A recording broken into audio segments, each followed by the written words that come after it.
গান্দা বেরুন্দা পাখি, যা হিন্দু শাস্ত্রে ভগবানের প্রতীক।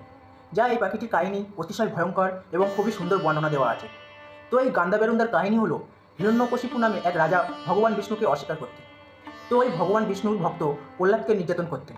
তো সেই সময় ভক্ত প্রহ্লাদের ডাক শুনে ভগবান বিষ্ণু নৃসিংহ রূপে আবির্ভূত হন এবং হিরণ্যকশিপুকে বধ করেন। হিরণ্যকশিপু নিহত হলে নৃসিংহের ক্রোধ থামছিল না, ফলে গোটা বিশ্ব কেঁপে ওঠে।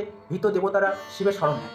তো ভগবান শিব বিশ্বকে রক্ষার্থে ভয়ঙ্কর সরব রূপ ধারণ করেন, সিংহ সদৃশ দেহ, পাখির মতো ডানা ও শক্তিশালী নখর সহ।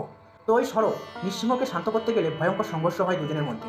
সরব আকাশে উঠে নৃসিংহকে বশীভূত করে তার ক্রোধ প্রশমিত করে, কিন্তু সেই সংঘর্ষের শেষে নৃসিংহ তার চরম উগ্ররূপে আবারও পরিণত হন, এবং যেটি গান্দা বেরুন্দা নামেও পরিচিত। আবার দুই মাথা বিশিষ্ট বিশাল আকৃতির পাখির রূপ, যার তীব্র শক্তির প্রতীক। তো এই গান্দা বেরুন্দা এতই শক্তিশালী ছিলেন যে সরবকে তিনি গিলে ফেলেন।